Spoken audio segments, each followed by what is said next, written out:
आप देख रहे हैं इंडिया टाउन न्यूज, भारत की बात। छत्तीसगढ़ के सियासत में पूर्व मुख्यमंत्री भूपेश बघेल के एक बयान ने फिर सियासी तूफान खड़ा कर दिया है, जिसकी गूंज अब राजधानी से लेकर सत्ता के गलियारों तक सुनाई दे रही है।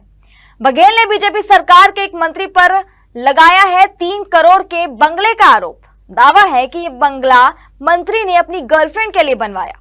इतना ही नहीं, लोकसभा चुनाव के दौरान 5 स्टार होटल में बैठकर कथित तौर पर पैसों की उगाही का भी आरोप लगाया गया है। बघेल ने इन दावों के कई सवाल खड़े कर दिए हैं। आखिर किस मंत्री की ओर है इशारा और क्या इन आरोपी के पीछे कोई ठोस सबूत भी है? नमस्कार, आप देख रहे हैं इंडिया टाउन न्यूज और मैं हूं आपके साथ हर्षिता। देखिए हमारी यह रिपोर्ट।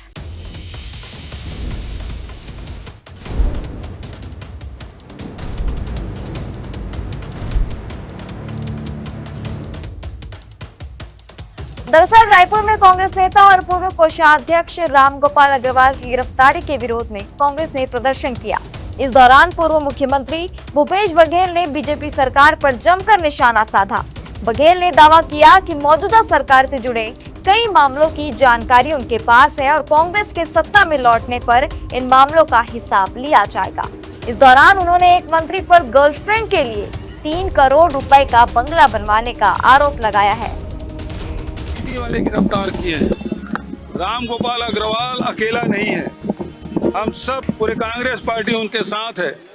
डराने की कोशिश न करें, धमकाने की कोशिश न करें। आज तक के ईडी, ईओडब्ल्यू ये लोग कोई तथ्य सामने नहीं ला पाए, केवल आरोप लगाते रहे हैं और ये लोग दबाव के चलते राजनीतिक द्वेषवश ये सारी कार्रवाई ये लोग कर रहे हैं, जो बेहद दुर्भाग्यजनक। ये चढ़ावा चोरी में ईडी वाले क्यों जांच करने नहीं जा रहे हैं? अफीम की खेती हो रही, वहाँ ईडी वाले क्यों जांच नहीं कर रहे हैं? ये शराब में ओवर रेट में हर दुकान में बिक रहा है, वहाँ ईडी वाले क्यों नहीं जा रहे हैं?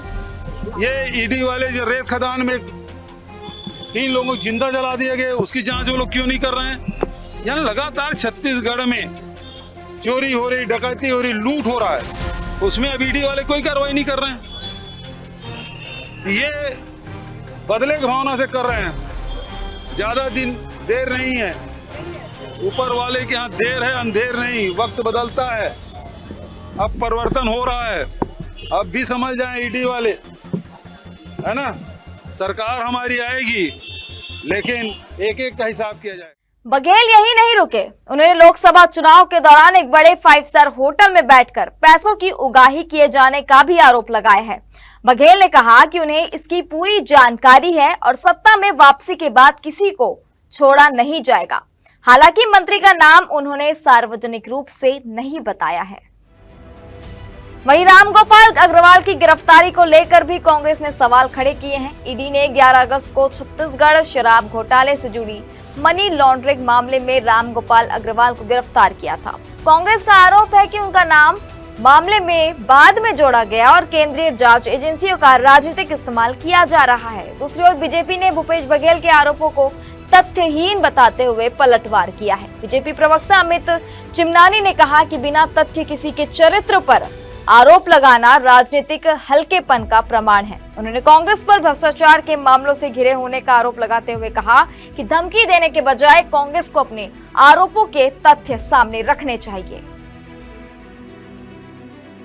फिलहाल भूपेश बघेल के इन गंभीर आरोपों से छत्तीसगढ़ की सियासत गर्मा गई है, लेकिन बड़ा सवाल यह है कि 3 करोड़ के बंगले और होटल में कथित उगाही को लेकर क्या कोई ठोस सबूत सामने आएगा और क्या बीजेपी सरकार या संबंधित मंत्री इन आरोपों पर कोई विस्तृत जवाब देंगे?